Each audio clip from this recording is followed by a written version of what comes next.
तो आज हम देखेंगे कि भाई मैकेनिक्स की कौन कौन सी ब्रांचेज होती हैं और हर ब्रांच में क्या क्या पढ़ा जाता है, फिर क्या क्या स्टडी करते हो आप। तो हमने पिछले वीडियो में देखा था कि भाई मोशन की स्टडी को मैकेनिक्स बोलते हैं। मैकेनिक्स में 3 टाइप्स की ब्रांचेज हैं, एक को बोलते हैं किनेमैटिक्स, दूसरे को बोलते हैं डायनेमिक्स, तीसरे को बोलते हैं स्टैटिक।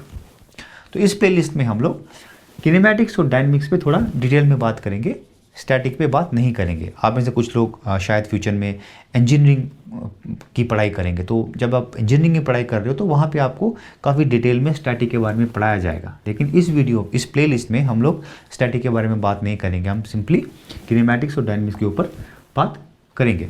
ठीक है, तो भी देखेंगे कि भाई किनेमैटिक्स क्या होता है। तो किनेमैटिक्स मैकेनिक्स की वो ब्रांच है जहाँ पे अगर कोई चीज़ मूव कर रही होती है तो आप जानना चाहोगे कि भाई वो किस तरह से मूव कर रही है। ये जानने की आप कोशिश बिल्कुल नहीं करते कि वो क्यों मूव कर रही है, फिर उसको कौन मूव कर रहा है, राइट। तो किनेमैटिक्स में आप मोशन को डिस्क्राइब करते हो, इसकी चिंता नहीं करते हो कि भाई मोशन क्यों हो रहा है या फिर कौन उसको मूव कर रहा है। फॉर एग्जाम्पल, आप कोई एक ऑब्जेक्ट मूव कर रहा है तो उसकी पोजीशन आपको पता है इस टाइम पे यहाँ पे है। आप जानना चाहोगे कि भाई कुछ देर के बाद उसकी पोजीशन कहाँ पे होगी।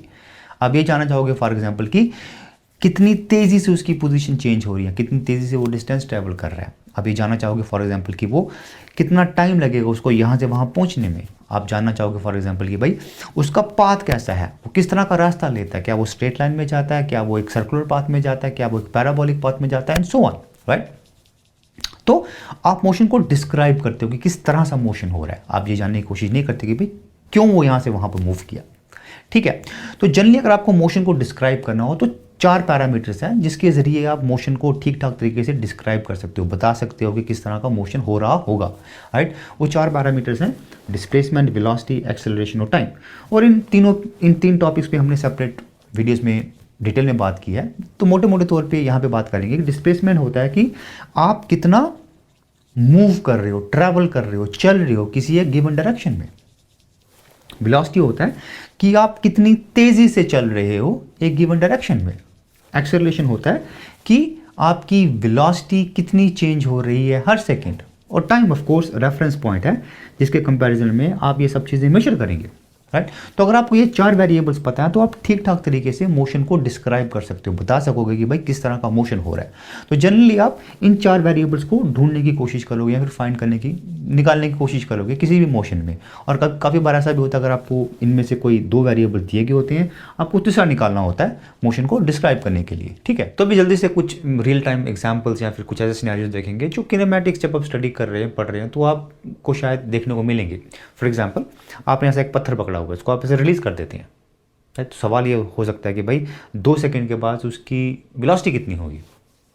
या फॉर एग्जांपल, जब आपने पत्थर को रिलीज़ किया है तो जब वो मूव कर रहा है तो क्या उसकी वेलोसिटी सेम रहेगी थ्रू आउट जब तक वो ग्राउंड को हिट करेगा, या फिर उसकी वेलोसिटी चेंज होगी। तो अगर वेलोसिटी चेंज होगी तो कितनी चेंज होगी। या फिर एक और सवाल हो सकता है कि भाई कितना टाइम लगेगा उसको नीचे ज़मीन को पहुँचने तक, राइट। और फॉर एग्जाम्पल, आप तोपों की फायरिंग कर रहे हैं तो सवाल ये हो सकता है कि भाई ये जो गोला है, ये जो इसका पाथ कैसा होगा। क्या इसका पाथ ऐसा होगा कि भाई ये मूव करेगा ऐसा और किसी एक पॉइंट पे आके धड़ाम से नीचे गिर जाएगा, जैसे हम सदियों तक सोचा करते थे कि ऐसा होता है, या फिर कोई और पाथ होगा, राइट।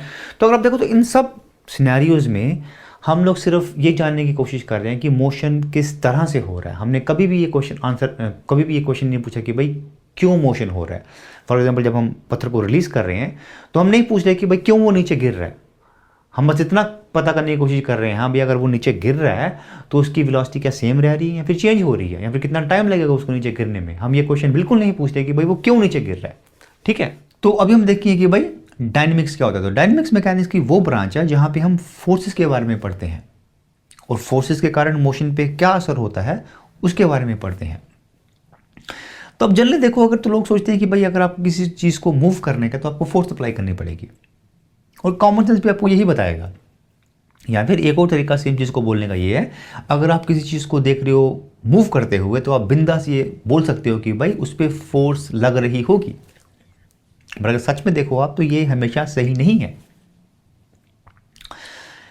आपके पास एक ऑब्जेक्ट है जो मूव कर सकता है यूनिफॉर्म वेलोसिटी से, मतलब कांस्टेंट वेलोसिटी स्ट्रेट लाइन में, और ये बिल्कुल ज़रूरी नहीं है कि उस पर कोई फोर्स एक्ट कर रही होगी।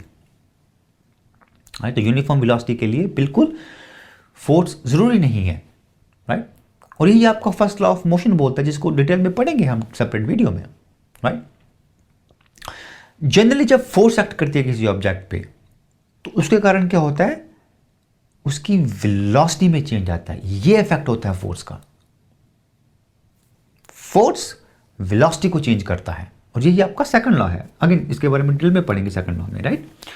तो डायनेमिक्स में हम लोग फोर्सेस को स्टडी करते हैं, और फोर्सेस के कारण मोशन में क्या असर होता है उसके बारे में डिटेल में पढ़ते हैं, ठीक है। तो अभी बात करते हैं स्टैटिक की। तो स्टैटिक मैकेनिक्स की वो ब्रांच है जहाँ पे हम उन सिनेरियोज, उन केसेस की बात करते हैं जहाँ पे बहुत ज़्यादा फोर्सेस लग तो रही हैं, एक्ट तो कर रही हैं, लेकिन वो ऑब्जेक्ट मूव नहीं करता। तो आप पूछोगे कि भाई अगर ऑब्जेक्ट मूव नहीं कर रहा तो हम अपना टाइम क्यों वेस्ट करें, हम क्यों स्टडी करें उसको। तो अगर आप देखो तो रोज़मर्रा की ज़िंदगी में आप काफ़ी सारे ऐसे ऑब्जेक्ट, ऐसी चीज़ों को यूज़ करते हो जहाँ पे बहुत फोर्सेस उन पे एक्ट तो कर रही होती हैं, लेकिन आप चाहोगे कि वो मूव ना करें, वो टूटे ना, वो हिले ना।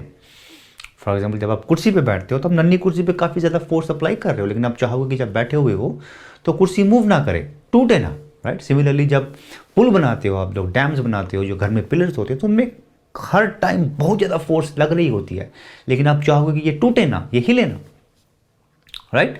इसीलिए जब इंजीनियरिंग पढ़ते हो तो काफ़ी डिटेल में आपको इनके बारे में पढ़ाया जाता है, ठीक है। तो ये हुआ स्टैटिक्स। तो आज के लिए इतना ही, आपसे फिर मुलाकात होगी। थैंक यू सो मच, शुक्रिया।